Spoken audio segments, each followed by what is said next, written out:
We're live. Here we are. Okay. I always say we're live. We're not actually live. I'm actually recording it though. So, hi Ludovic. How are you, man? Hey Rob, I'm good. It's good to see you. I mean I see you on the screen, but I really can't remember when was the last time I actually saw you. Well, I ran into you in the stairwell at work, and so that was at least a year ago or more. So Wow. I remember one Yeah. time we did it. Like I don't know, it might have been early to 2020 or late 2019. I think maybe. Oh wow. Yeah, I can't remember. I know we don't see people, and like I mentioned, yeah, like this is why I'm doing these podcasts is to reach out to friends I haven't seen for a while, people I like, and people I always enjoy talking to, right? And you're definitely one of those people. Uh, Thank you. yeah. So if people don't know us, this is Ludovic. How do you pronounce your last name, Ludovic? Okay, my last name is pronounced Piejos. Piejos. Piejos. Yes. Okay. Yes. Good. It's kind of challenging because it is definitely not an English word. Yeah. It is not, even though I'm French, but it's not French as well. It's more a Spanish word. So Yeah. Yeah. It looks Spanish. That's right. Yeah. Piejos. yeah. Piejos. Piejos. Okay. I'm not going to get into that too much. Okay. So Ludovic, you and I know each other well through work, but really through how do we know each other? I'm gonna say through work, but also through Toastmasters. That's right. We were part of the same Toastmasters club at work. That's how we did that. Yes, yes. Yeah. I think for me, Toastmaster has definitely been, I'm gonna say, life changing for me since my Wow. journey. Yeah, because I was moving to Canada, I guess, 4 months prior to join Yeah. Cameco and Toastmasters. So learning English and then on top of it, having to work on my public speaking was something that I was struggling with. Yeah. And I'm really thankful that I had this opportunity to join Toastmasters. Yeah. We had started the club. I was one of the founding founders. So me and Murray Lyons were the co-founders of the club at Cameco. We founded it in 2009. And I did it just because I was doing communications at that time. And I felt that that was part of my mandate was to help people learn how to communicate better, work on their skills. Yes. So we said, well, let's get a club here. We could kind of do some talking. So when would have you joined then? What year was that? I wonder.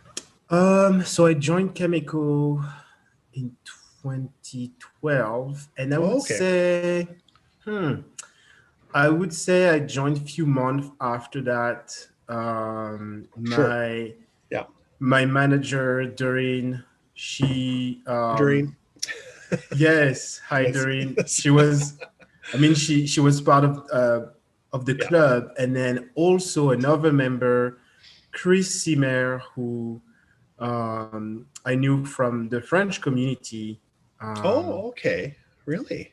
Yes, is I think his girlfriend at the time was French, and then Oh, that's how we met, and then such a small world, and yeah, it was really challenging for me, but I really glad I did because a lot of co-workers at Chemical, it was an opportunity for me to meet different people at Chemical. So such a great adventure for sure. yeah. Yeah. Because you and I didn't like we wouldn't see each other very much otherwise, right? We're in different floors, and for a while I was in different buildings. Well, I still am, I guess.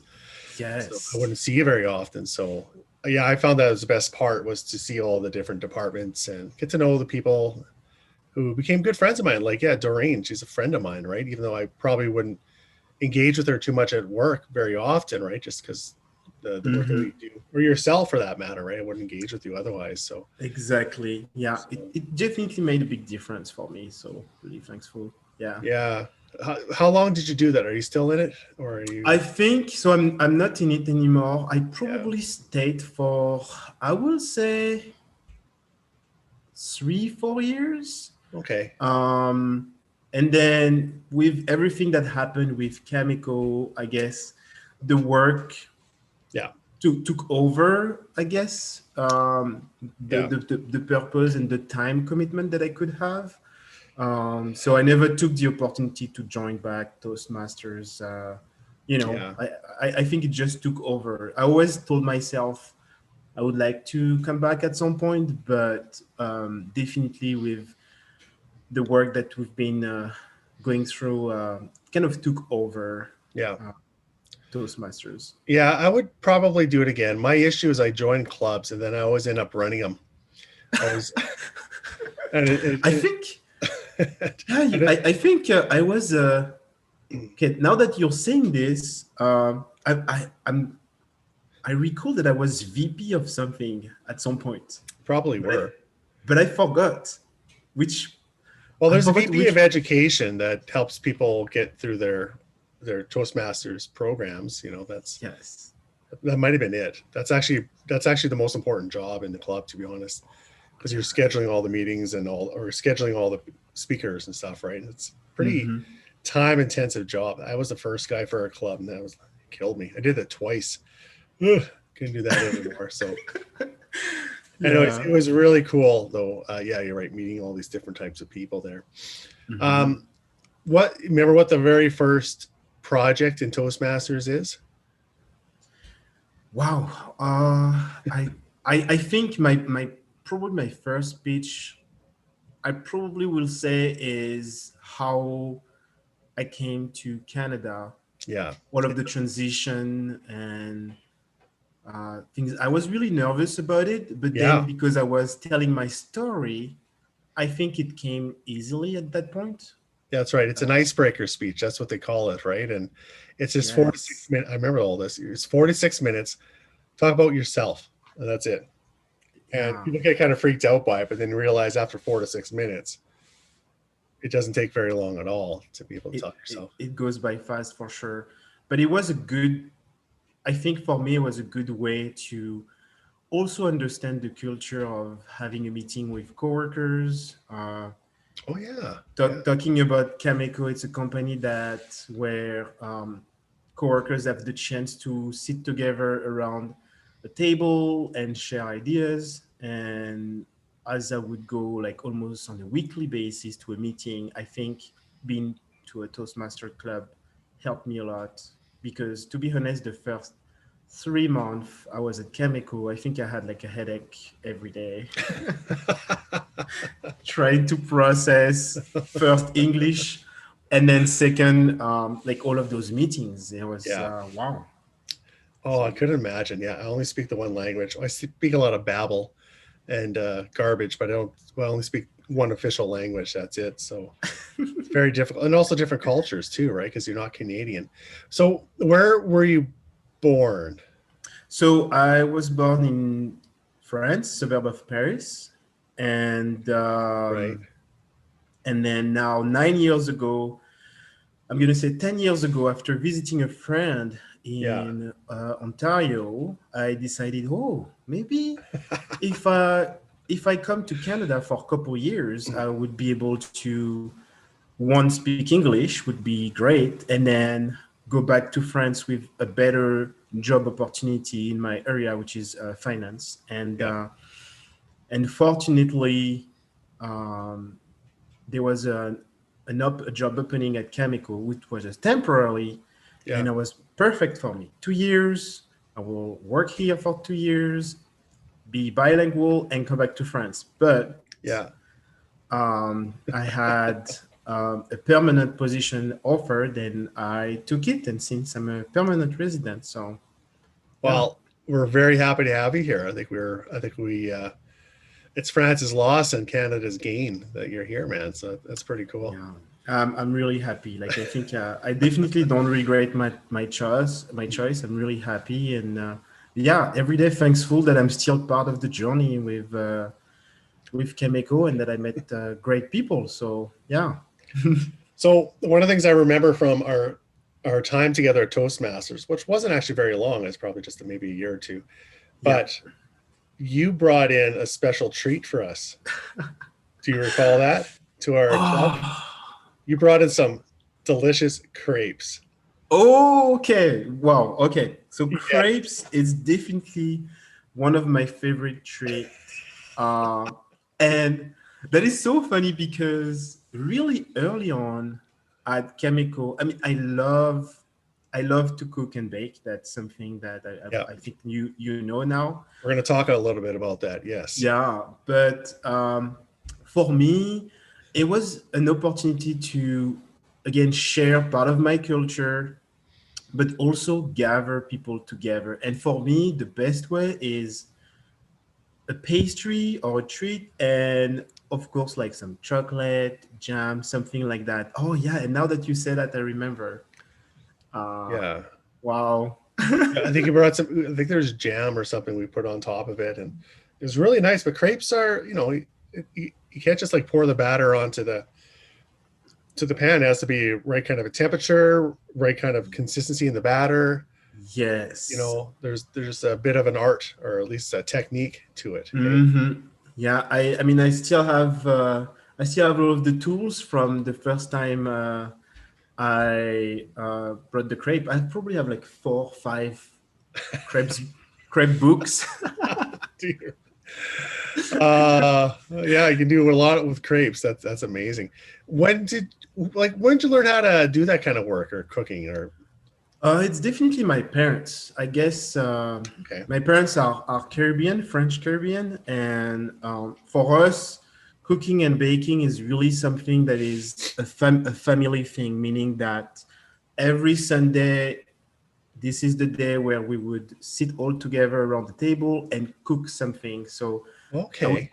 and I would always ask the same question to my parents and say, "Hey, how do you make this?"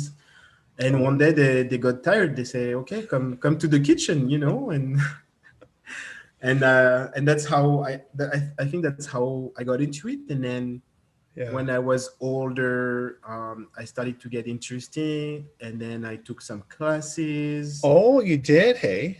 Yeah, I took a lot of classes. Wow. Also, the high school that I was pretty interesting. My high school in France was split between a culinary high school, and then the other half was more like marketing, finance. So I was in the Really? There's a yeah, culinary yeah, aspect to your high school. yes, it's split in half. This high school is still exists as of That's today. amazing. It's in my hometown, and so I had some friends there, and they would share their experience. And again, when I got older, I really got into cooking and baking, and now I have so many books. Mm. So many books. Even I think 3 weeks ago, my parents sent me books, cooking books from France. So I'm Wow. really into it. That's pretty cool. Like, so I guess you didn't have any like say formal training, like you didn't train to be a chef or anything like that, but you had It's the interest in it and you were able to, build your experience through your own love of food and also, you know, togetherness as well, yes. as much as anything, communion, right? So Yes, no, for sure, definitely. That's how I got into it, and I think talking about when I brought those crepes at our Toastmaster Club, it was a way for me to bring people together, but also it's almost like an icebreaker as well. Bringing something, it gives an opportunity to talk with someone and get to know people. yeah. So Well, you bring food in front of me, we're going to be friends. I don't care who you are. oh Well, yeah, beyond that though, like because I noticed because I'm snooping on your Facebook page too, and I always yeah. enjoy your post that you put on there too. Hmm. That there's a place. Is it called the living room? Is that what it is? Or no? What is it? The local Oh, kitchen. thank you. Yeah, the local kitchen. There's a living room restaurant in Calgary I Yes. go to. There's a place in Saskatoon called the Local Kitchen. Such an interesting story. So years ago, with my ex-girlfriend, we took a cooking class there, Okay. and we went there. And after, I was completely, I was like blown away by this kitchen, and I was like, wow, like I need to be in this kitchen. And do they offer any French techniques, French cooking classes? And right after, so my ex-girlfriend said, hey, you need to apply. And I didn't have like the mindset, I guess, or the skill to put myself out there and say, hey. Right. So she helped me to basically apply and be a chef there. And yeah, and then in 2020, 2018, I think. Is it 2018? Yeah, 2018, spring of 2018, I was teaching my first class. And then That's so until, funny. yeah, and then until, I guess until the pandemic, I was still teaching with them. The owners, it's three women, owner of the local kitchen, such an amazing business. They are still operating as of today, and I hope that when the whole pandemic is done, that I can have the chance to work with them again. Such a great place for sure. Yeah, some of my buddies in the Kinsman, they mentioned that's a good date night with the wives. That's what they go down there. I said it's just Yeah. so much fun, and I think I'd like to do that with my wife at some time. My wife's you would actually like her because she's really gotten into baking over the last couple of years, and especially during the pandemic. And then she likes Yeah. to cook as well too. And she what do you might be like her. Do you watch a lot of baking shows and stuff like that on TV? Oh yes. I if you get me started with this, I Oh, probably watched in the past 20 years.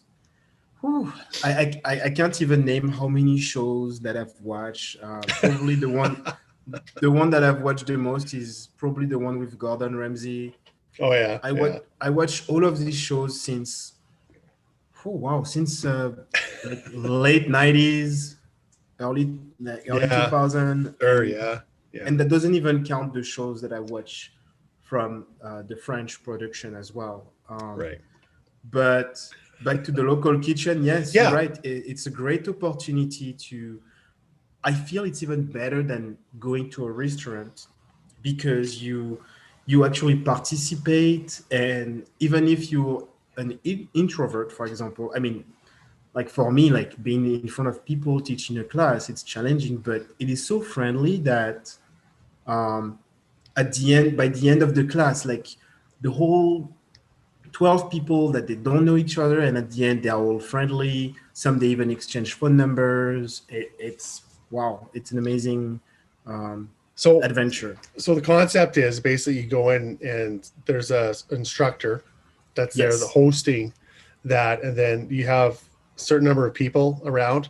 How many people Mhm. would be in an evening there with you? So it's the I'm going to say the date night class. It's about 12 people, Okay. and so there is a menu, like the same menu of when you go to a restaurant, but the difference is it's all of the participants that are building this menu, and the instructor is basically walking around giving instruction about how to make this. There is a Oh, menu, and then at the end we all sit around the table and we eat what we made, and that's the concept of it, and it's amazing. So you get to make something that you think is difficult, mhm. but at the end it inspires you to, oh wow, maybe we should make this at home, or Right. um, and they also do the same thing, like more in I'm gonna say a team building concept where Right. let's say with your coworker, you're a group of 12, maybe 20.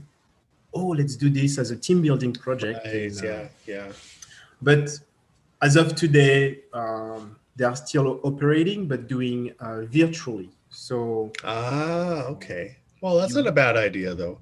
yeah, Is it's the so the menu, does everybody eat the same thing, or you pick something off your menu and that's what you want to eat and then that's what you prepare for so yourself? How does that work? Or do you have to eat what everybody eats? yeah, every month they would post through their social media. They would say, so right now we're in March, and then they would say, okay, in April, this is our menu. So, for Okay. example, April the 5th, there would be an Italian class.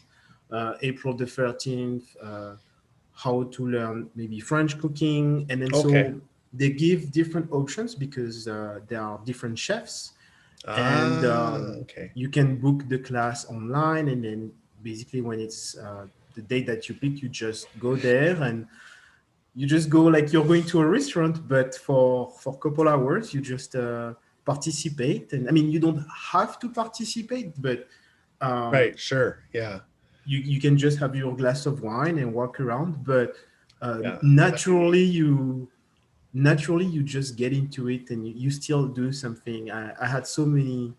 great stories where I would see a couple and let's say the husband would say, "Oh no, I don't cook, I don't bake. I'm just here to eat." But by the end of the class, he's the one who is participating and being into it. So that's what I love about it is that um, Right. I challenge people to try and see um, how they do it. So Right. hopefully after this whole pandemic, I can have the chance to go back because it has been such a great adventure and the owners there are just amazing. So Yeah, and yeah. you really, I know how much you enjoy like just being around people as well too, and just sort of engaging with people. Like again, like you were doing before, this is a way for you to do that. What would your specialty be then? I guess like what kind of, are you the French chef or are you? I love French pastry, from the crepes and everything that is like croissant related, the tarts, sweet Yeah. tarts. But also, as my parents are French Caribbean, I do a lot of Caribbean cuisine. So Ah, yes. Yeah. so for me, it's been an opportunity to share what is Caribbean cuisine and not say, oh, it's spicy, so I can't eat Caribbean cuisine. But it's not all about that. So I think Yeah. Right. I have a whole variety of things that I can do, mostly French Yeah. baking and cooking, but I also like British cuisine as well. So um, I'm trying to learn everything that I can. Gordon Ramsay. That's what it is, right? So I'm a fan. I think I should if I get into it, but I'm a real fan of Gordon Ramsay just because I kind of know his stories from where he started, and it's inspiring to see that you can start from almost nothing and yeah. build your skills as you get Yeah, older. and he's passionate. You know, I know he's he gets mean to people, but and part of that's performance, but also though it's Yes. his passion for the food. Like he just has these expectations for what people have to have, and at the end of the day, he's like, if you put your heart into it, you're Hmm. gonna have something worthwhile on your Yeah. plate. But you have to put your heart into it. It doesn't have to be perfect, but he'll just wants those people to try. Those poor chefs on Hell's Kitchen and just like feel sorry for them. Oh yeah. I mean, But this show is more about. It's a show. I think it's more for the TV, yeah, but but but yeah, at the end, I'm pretty sure at the end it's really to have a great chef to operate for one of his restaurants. So yeah, yeah. So if people go to local kitchen and encounter you, I can assure you, you're not going to get Gordon Ramsay. You're going to get somebody who's a fan, but has a little exactly. bit different style than. Yeah, I have a funny story about this because I'm a fan.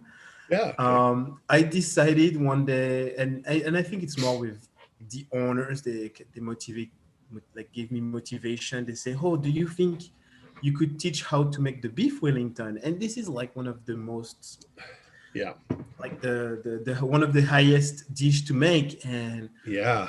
and I was telling them, well, I know how to make it, but usually when I do it, it takes me 4 hours, 5 hours, and the Yeah. concept of the local kitchen is couple hours only. Yeah. So it took me weeks to at home to make the beef Wellington in 2 hours, 30 minutes. So Right. I could teach it at the local kitchen, and the result was amazing. We had a great time, and I was really stressed out that day, but I think I will do it again if I have the chance. Well, if you keep doing it like that, you'll be ready to go on MasterChef, and because they always do that. I think they do it at least once a season on MasterChef, don't they? They pull out a beef Wellington. I think they do, or at least They I've seen it a couple do. times on that show, and they have like Yeah. 90 minutes to do it. I'm like, how do you do that? Or I don't know how much time, but I it's actually I actually applied for MasterChef Canada. bet you did. Oh God, That was 20, oh, I can't remember, 2014. I sure. think that was in 2014 I applied, but at that time I was not a permanent resident. Ah, And the Canadian show is only open for if you're a permanent resident or of course right. Canadian citizen. So, but Yeah. since I never applied, just because I think I had the chance to share my passion for cooking and baking through the local kitchen, but also at work with Chemical. My coworkers are great. I guess how to say that I always experiment different things, and I would always bring it to my coworkers. So Right. Yeah, I'm sure they enjoy it. If not, I'm sure they can fake it too. But I think they're pretty yeah, lucky. Next time you do that, I should tell Doreen. Let me know whenever Ludwig brings stuff over because I might have to be over on your floor there, milling about when you bring stuff over. yes. I mean, again, it's after the pandemic. I hope I have the chance to do that again. But Yeah, yeah, it has been something great for me to share my passion with my coworkers. yeah. So that is really cool. Um, but that's not all you do. I know you love your food and all that, but it's not all you've been doing. Now, I remember I went to a nice little restaurant on 22nd Street called Okay. EE Burritos. Is that what it was called? Yes, e-burritos. And Yes. they did, I found out that they did salsa dancing Mhm. Friday nights, I think it was, or something like that. Or That they is a would place pull the that. tables apart Mhm. and do salsa dancing. And then I heard that you would make the odd appearance there. Is that true or not? Yes, I also am passionate about Latin dance. So, Latin dance, uh, eh? yeah, so e-burritos. I think this restaurant is closed now. I I'm think not it's closed sure. now. Yeah, it was a really good Yeah, restaurant, although it took a long time to get your food. I remember, but the food was delicious. yeah. The food Yeah, was really great, yeah. and yes, every Friday, they would host basically kind of a salsa night where people would come and enjoy the food for sure. And then at certain time, they would remove all of the tables. And then I forgot the name of the school, but Carmen, who used to teach Latin dance here in Saskatoon, she Okay. would teach a class, Oh, and then people would just like, you know, take the class, and then after it's like music and people dance. But yeah, definitely Latin dance is another um, passion of mine, and I think I started to dance here in Saskatoon in 2014, I think. okay. Yeah. Um, yeah, it's been another great adventure, and I think Cameco has been really supportive because it involved a lot of traveling for performance, for So yeah, competition. so you were doing competitive Latin dance or salsa dance. You were doing competition. Yes, in the last couple years prior the pandemic, yeah, I was Yeah. dancing more advanced Latin dance and did train with pros and wow, yeah, it's been a great adventure, but definitely it involved a lot of traveling to train. And I traveled to different places in Canada. I think I've been in all provinces except Manitoba, I guess. But Really though, um, like through just for your dance competitions and your training. yes, it gave me the opportunity Wow. to travel and to different.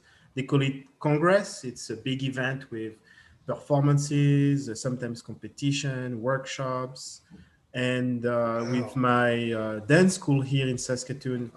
The dance school is still existing. It's Saskatoon Salsa Dance Company, and we would, with our dance team, travel to Edmonton to train with our coaches, travel to Toronto for an event. We traveled several times to Las Vegas for big international events. Wow. So yeah, it's been great. I guess the year prior to the pandemic, I took a break of it. It's really intense.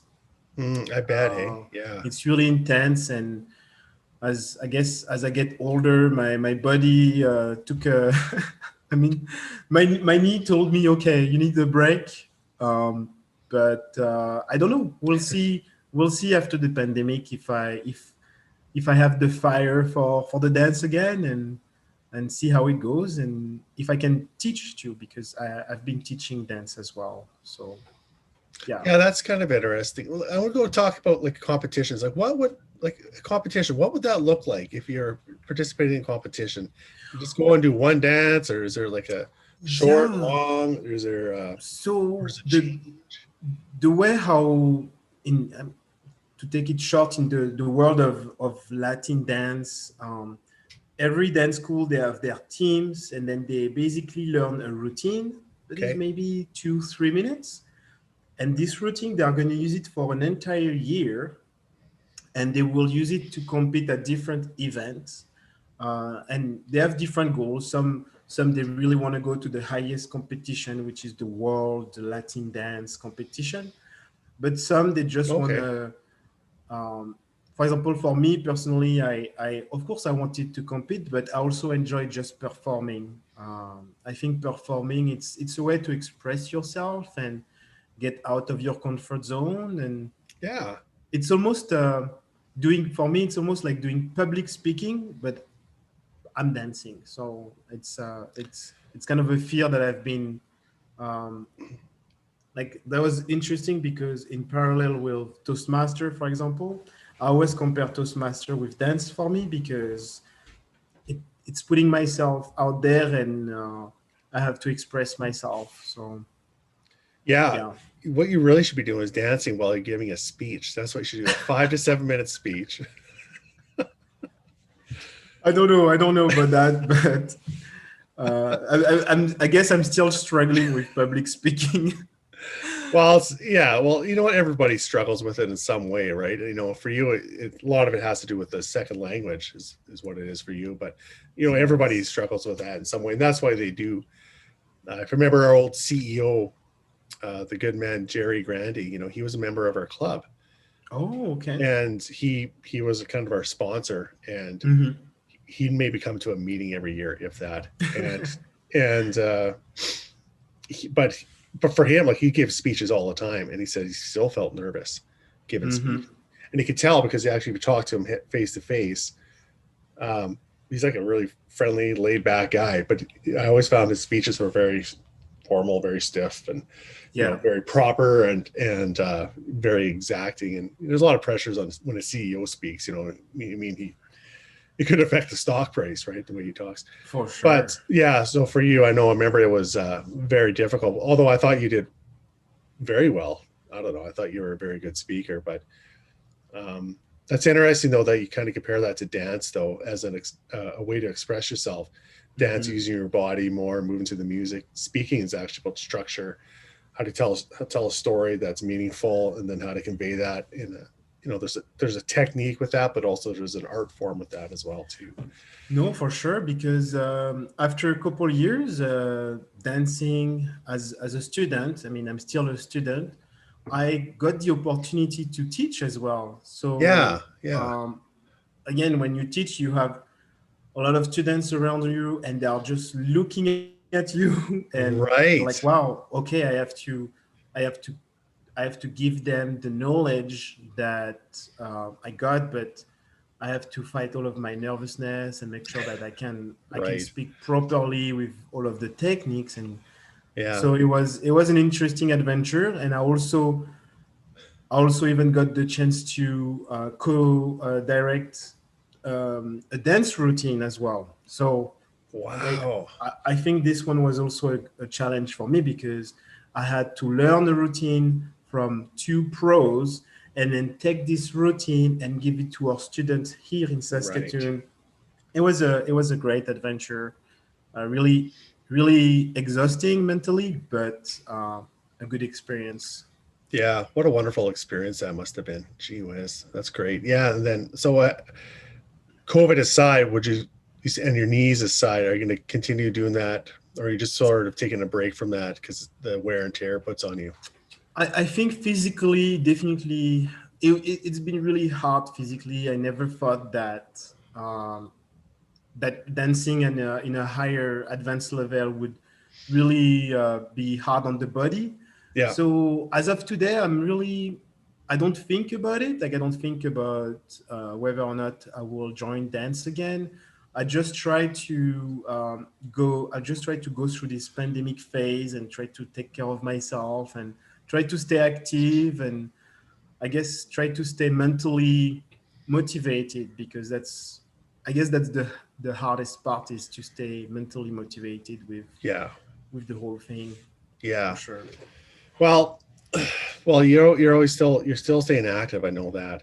I noticed a couple things. Again, snooping on your Facebook page, but I noticed that you're part of the is it kickboxing Saskatoon. Did you do kickboxing at all, or is that just a training group, or what is that? It's yes, it's called I Love Kickboxing. It's um, Yeah. it's a gym facility that basically provide an hour. They call it a HIIT class, where um, basically for an hour you go through different physical activities, running and all of the squats and things like that. And then after, you spend some of your time with the gloves, and then Okay. uh, you hit the bag for 30 minutes, and it gives you your hour dose of energy. They Yeah, it's been good. They also have been, I guess, like all of the gyms facilities here in Canada, they've been hit with COVID, Yeah. when they had to close, and fortunately, all of the franchise, they met all together and decided to teach online. So yeah, I've been doing a lot of online classes, and yeah, it's been good. So hopefully, I mean, the gym is open with restriction, but Yeah. uh, Yeah. Well, that hopefully, sounds like a pretty high intensity workout. So you're basically doing CrossFit type activities, yeah, right? So you're just kind of doing an array of whatever, working all over your body essentially. yeah, Body definitely. at this. I think that was it was a better idea for me to do something like that again, to kind of have, I guess, have a body scan of my body and see where I needed to heal, I guess. Okay. Sure. Yeah. And yeah, it's been good. Yeah, it's been good for sure. But Yeah. hopefully, again, hopefully the this pandemic is behind us, and we can all of the people that are training there can all go whenever they want, for sure. Yeah. And people have been listening to me talk about this, but I've been going to the gym lately, and I really hadn't. I tried a few years ago. I didn't really take it all. It wasn't really prepared. Maybe mentally, I wasn't ready for it. I Hmm. tried, and I don't think I knew what I was doing it for. But this past year has been really stressful. Well, everybody, right? Oh And for yeah. me, it was just, I don't know, it was a really tough year. And so I started, as part of a sort of mental health thing, I just started walking. What Hmm. I did. I Yeah, actually did the mental health run, the first one that we did for Cameco, I did and you that was in too. 2019. Was it 2019? May 2019? Yeah. May. It was in May of Yeah. 2 years ago. So Wow. that was pretty fun. And so I prepped for the run. I got some new shoes and I got some Yeah. gear, and I started running. I first of all started running at the Shaw Center. They have that little indoor running track. Hmm. Yeah. All these old people are always walking around on that thing. So I'm like zipping by the old people. And it's not bad. And then I started running outside of Cameco at lunchtimes. Yeah. And I liked it. I hurt my calf. I pulled my calf. So kind Mm. of just before the run. So it kind of sucked that way. But I was enjoying that. But you participated in the run too. Like you were a pretty enthusiastic participant. Yeah. So, oh, that's such a funny story. I mean, I'm like you. I think mental health for me is really, really important for me, and I think a lot of us sometimes we don't want to believe that we have mental health issues. And when Chemical was open about it and decided to bring this event, my first thought was, oh, I don't want to do it because I don't like to run. But Yeah, me too. Yeah. but I think talking with a lot of coworkers um, and telling myself, well, it's not about running, it's about mental health, but you can walk. So I did the training, like you saying. I had some running shoes that actually were not good for me because it contributed to my knee Okay. pain. Yeah. But I did the training, and the day of the event, I was ready and actually ran that 5K pushing the stroller, my daughter. Oh Um, yeah, that's right. You had that little uh, girl there. Yeah, that's right. yeah, I pushed her, and it was fun. It was really Yeah. fun, and since that's again interesting story. Since I run, so I never thought that I would run, but I think um, after this event, I started to get involved into mental health, and Okay. I realized that walking outside or running is really good for your mental health, especially now. Um, Yeah. Yeah, I noticed last year into spring and then like into June and stuff, I was a wreck and I had a really tough year mhm. um and then I was able to take some time off in July and then I started doing this. This is one thing I started doing was talking to people through my podcast and I found Wow. I got a lot out of that. But the other thing I was doing every day, almost every day I was out in my neighborhood. I have nice I live in Hampton Village. We have a really nice park paths, Mhm. and I found I could walk if I do all the paths the way they kind of move around. If I do every single path, it's just over 6 kilometers. Mhm. So that's an hour and a bit to walk and feel good. I always felt every day I felt, man, I feel a little better. I cleared my head. I often listen to audiobooks. That's what I like to listen to. So I listen to Lord of the Rings audiobook for Oh, okay. Yeah. whatever else. I just found those books, but it was really great. But then I hit a wall in October. I had some minor surgery done. And Mhm. then I was kind of off for a couple of weeks. And then that big snowstorm hit Oh, in yes. November and that shut the city down for a week pretty much. I And remember. Yeah, it was tough. I couldn't walk anymore outside and well, I couldn't drive anywhere really Mhm. for a number of days. And then it just sort of fell off the wagon. Then I noticed again, my head was just like anxiety was starting to build up again. I was like, what's going on? I was like, I'm not getting that run anymore. So I started going to the gym in December Yeah. and I've been doing a lot better since then. I mean, Yeah. I think that's interesting because I think somewhat we all went through that phase. For me, the really, I'm gonna say the mentally tough time was around April, I think, April Yeah. of last year, maybe like a year ago, where I really told myself, oh, Excuse me. I'm pretty sure like in a couple months we will slow down the spread, and then I will be able to actually go back to France. Right. I had booked a trip to visit my family in France in Family. June, Yeah. Yeah. and I think a month prior the numbers were not good, and I received this email from WestJet saying, "Hey, we have to cancel your flights," and wow, I think the whole summer I was really, oh, like what do I do, like what I had. I'm not gonna say I had no purpose, but it was really mentally difficult because Yeah. that was the first time I realized that, oh, okay, this is like more serious than I thought. And I decided to stay strong and somewhat tell myself I need to stay healthy because one for my daughter, Yeah. but second for my parents too, to tell them, hey, you know, I'm doing okay, and we will see each other whenever we can. And um, we don't do this podcast format, but we do FaceTime on a weekly basis. Yeah. That's good. Yeah. And I think this is where, for a lot of people that don't have the chance to connect with other people like we do right now, Yeah. what what is the solution to mentally feel better, right? So Yeah. being outdoor is a good way. I always tell people to go for a walk or a run if you want, or a bike ride, the gym if you can. But other than that, there is so few opportunities to do something or interact with other people, for sure. Yeah. Yeah. I think it's so important to do that now. And that's so I've been investigating. I've been talking to a few friends of mine through this format as well. They're into fitness, so I started talking to them about that too. My one friend calls it her spark. So you got to find your spark.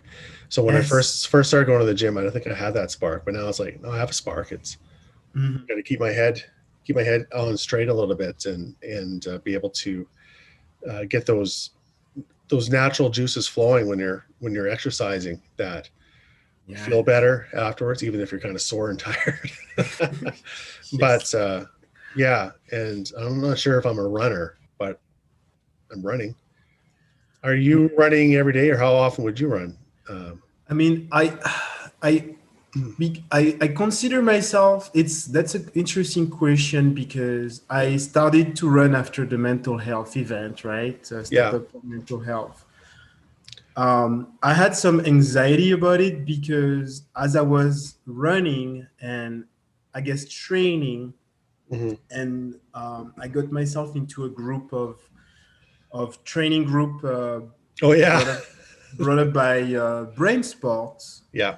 and looking at the profile of all of those runners, and I would be like, wow, I'm not going to say they are elite athletes, but they're in a running shape that really brings them in a really high running activity and Yeah.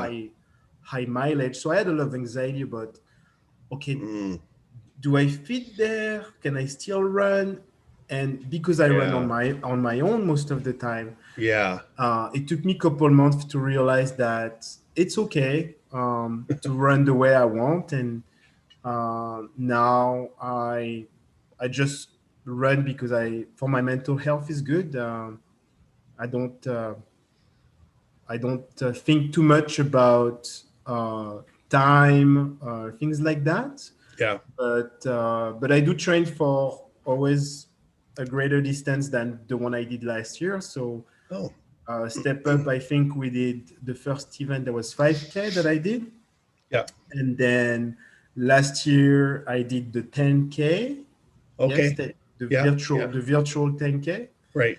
And then right before I ran my first half marathon, Oh um, wow. that was Oh, virtually too. That was because it was not in person event. So yes, that's I think yeah. I consider myself as a runner, but not the not the typical runner that people would say just based on, I guess, based on my body shape. When you, I mean, Sure. Yeah. I that's have a what body shape. I have a body shape too. I know a little bit. Yeah. that's how I picture it. I don't picture myself like the overrunners, but Yeah. I think the second you step out the door, and even if it's actually, I feel that even if you walk for half an hour, Yeah. you're a runner. Yeah, that's actually a fair point. You're getting that to exercise. I know you're supposed to get your heart rate up, but you can do a brisk walk. And like when I was Mhm. doing my walks in my neighborhood, I was like pumping it pretty good, like consistently, and didn't slow Mhm. down, and I didn't stop. It just kept and I had a pretty good heart rate.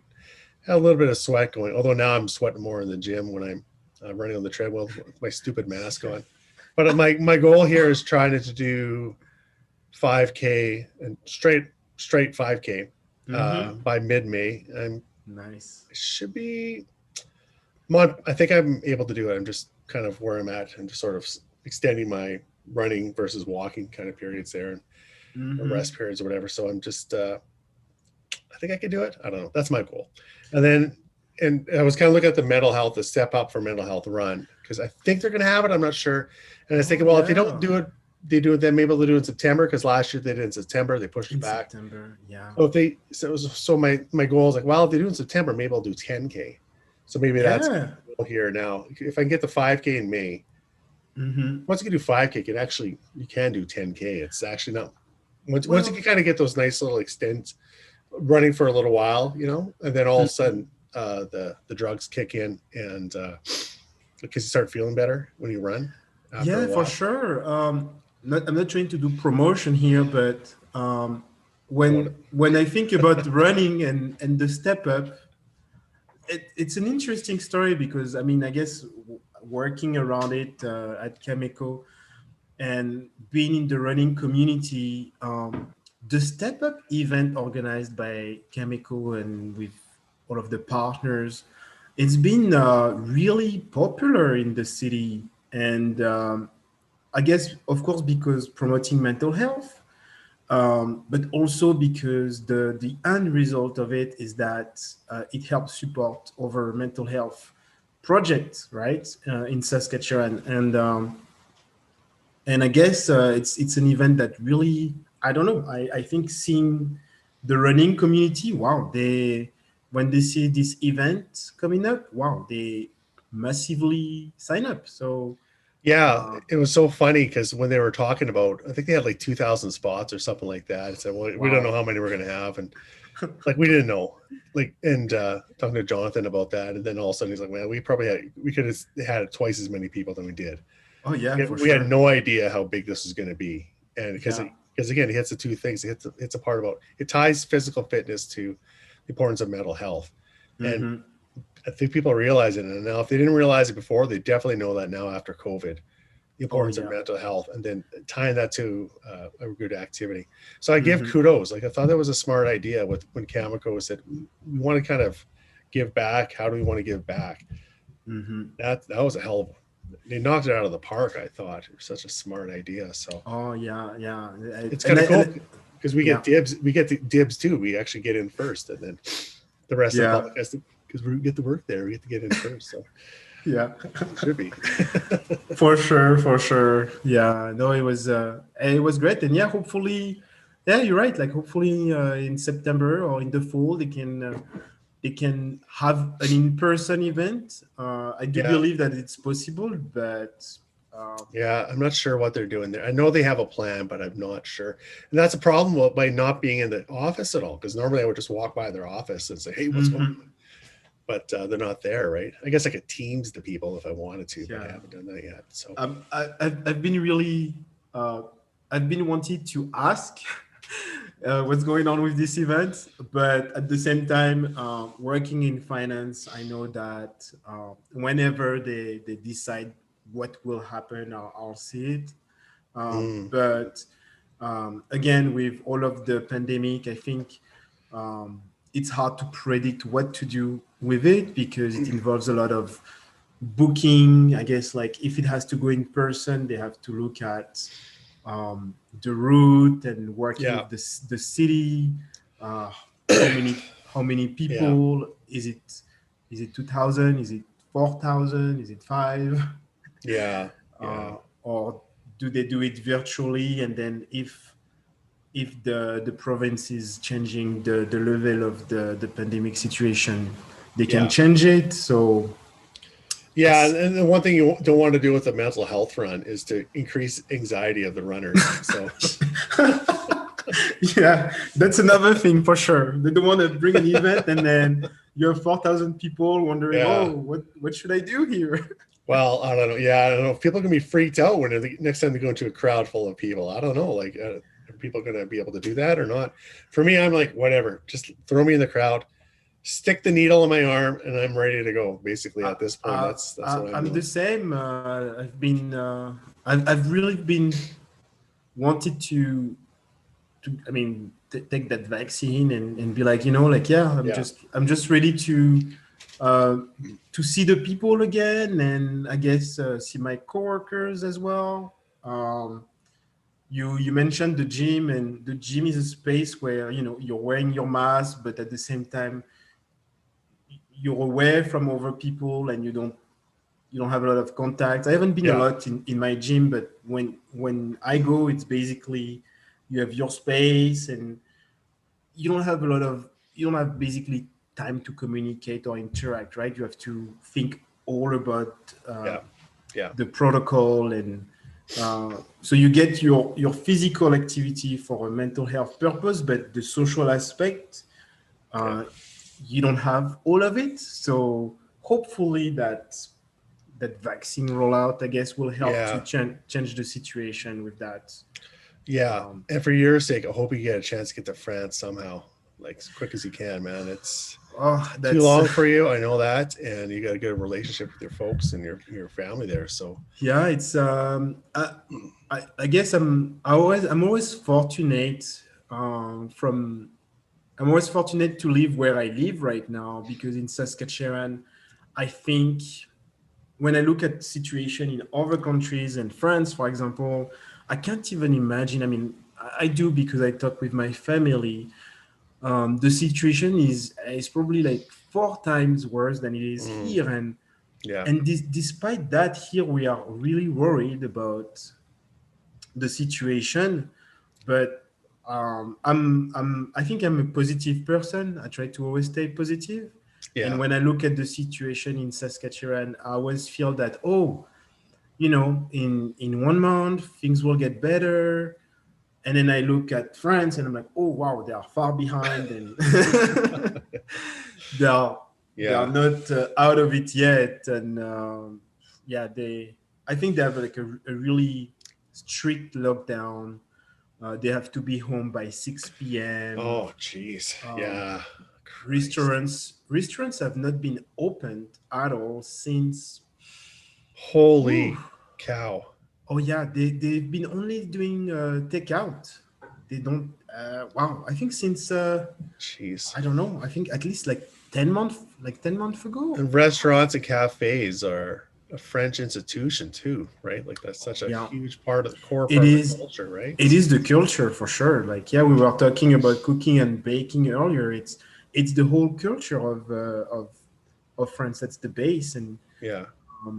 it's still closed as of today. So I'm thankful to be here and see that our situation. Of course, we have few downs here going on, but overall, I'm trying to be positive and confident that in the next couple of weeks we'll have our chance. Yeah. Well, we'll see. Hey, we'll see. I Mm-hmm. know we got to get out someday. I was just came thought about this too just now that like for us, we're gonna hopefully go to Disney World. My family and I, my kids and I. Oh, We did Disneyland just before the pandemic, so we did it in November 2019. wow. We were gonna do Disneyland either November or the following March in Okay. 2020.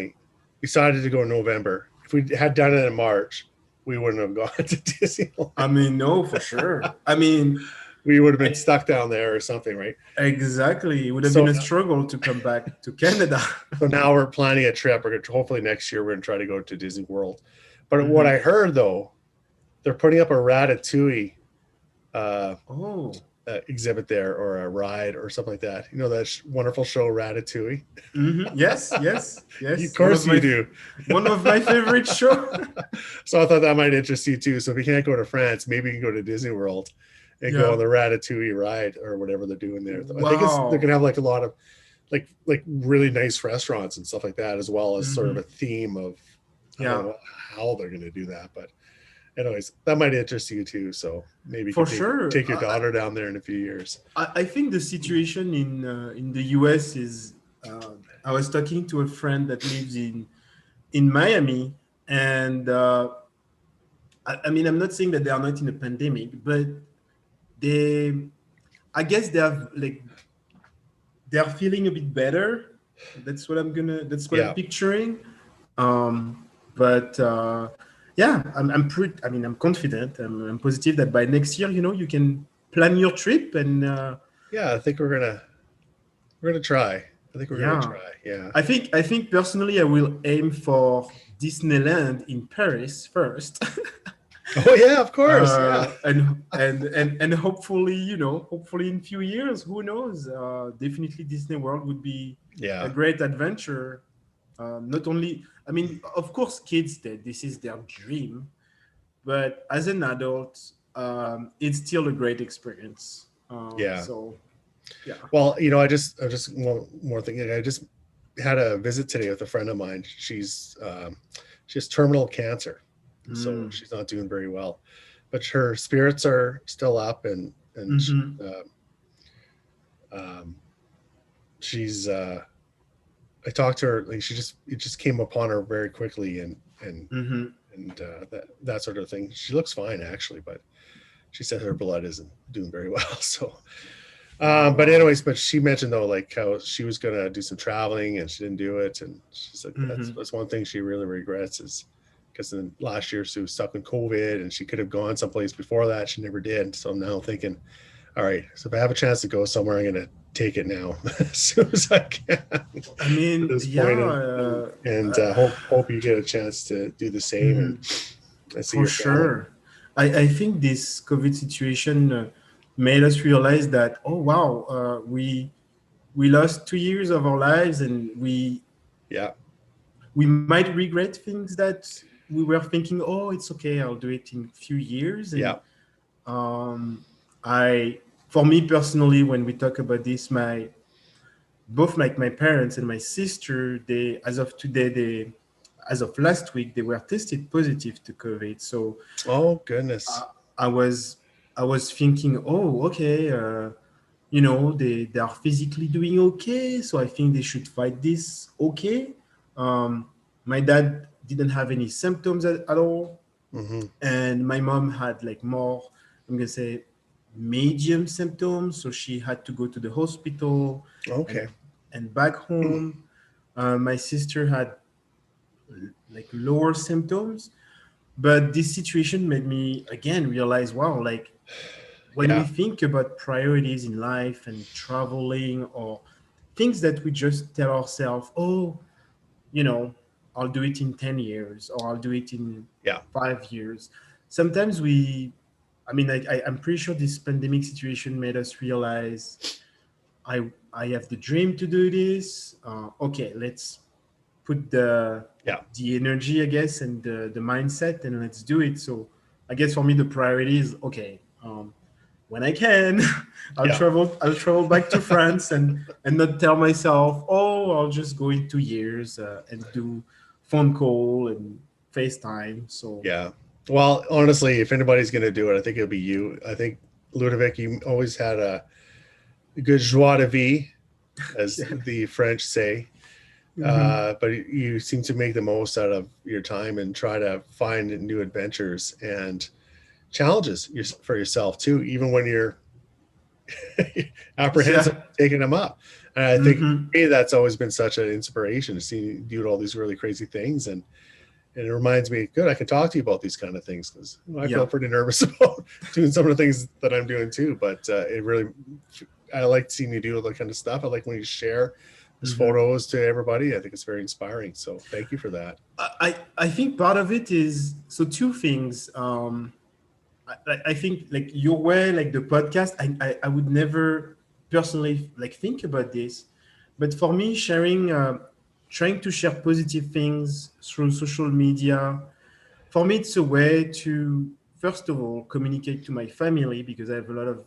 cousins, Yeah. friends that are back in France. Yeah. So I guess my first audience is my family to tell them that I'm doing okay here in Canada, and then the second is also to, again, try to share positive thoughts despite things that are happening in lives. I'm pretty sure that 90, 95, 99% of us, we are going through something, but trying to smile, help, if we can smile and help someone beside us, Yeah. despite the toughness of what life brings us. Of course, I would not put on social media like too many sad stories. Sometimes it is hard, but if I do put something sad, I will always try to find a way to make it positive if I Hmm. can. Um, Yeah. I think the last year, I think that's last year almost like, I mean, a few days because my birthday is coming, but last year um, I was sharing that I had for my birthday gift a trip to go to France. So that Oh, was last yeah. year. Yeah. But then a few months later, of course, it didn't happen. But I Well, you guess know what? Maybe that last birthday didn't count. So you're actually a year younger than you were. right? Maybe I don't that's know. it. I mean, I That's the think way I think it could be. 2020 is canceled, so Yeah. Didn't happen. it didn't happen. But yeah, definitely, I think it's a way to share positive thoughts Yeah. and if someone can smile through something, um, it will help them to to stay positive and be, oh, okay, I can do it. I'll work on myself as well, and Yeah. So I think you're doing it. You're doing it. I mean, you too. I mean, wow, that's a great concept. Yeah, I think that's part of. We got to stay connected, and I need it. You need it, and I think we Yeah. probably need it more than we're care to acknowledge sometimes. So, if anybody wants to talk to me, they can come talk to me too. Yes. So They can reach out. You should put something. Reach out to me, and we'll do this Zoom call. I think it's a great concept for sure. Like yeah, and I'm not recording. Like I actually talked to a lot more people than I've actually recorded and put in a podcast. Wow. So I just let's talk, and it's been nice. I've talked to probably just as many people without this than with this, and most of these people I haven't talked to forever. Yeah. And yeah, it's so important these days is to take care of your mental health, get those exercises, and get those connections with people. Find ways to do it, and because maybe we're around the corner with COVID, but we're not there. We're not the end yet. We're not there yet. We're not there yet for sure. Let's. Yeah, it's like if there is something we can say to people, it's definitely do those things and try to find a way to connect with people. Like we have the chance to have the technology, and yeah. I don't realize it all the time because I guess on a weekly basis, the only people that I really talk to, not counting my family, it's my coworkers. We have a daily huddle, and we chat, and it's good to talk with people. It's hard to say that, but it's good to talk with people where, I don't know, I think as a human being, we need it. We need social interaction. It's just how we are, right? Yeah, any way we can get it. So I think we did it. I think we did it today. Yes, I'm really thankful. I'm really glad we did it. Thank you for reaching out. Yeah, I knew it would be a good conversation, and it was. So thank you. Well, I'm going to stop recording now, and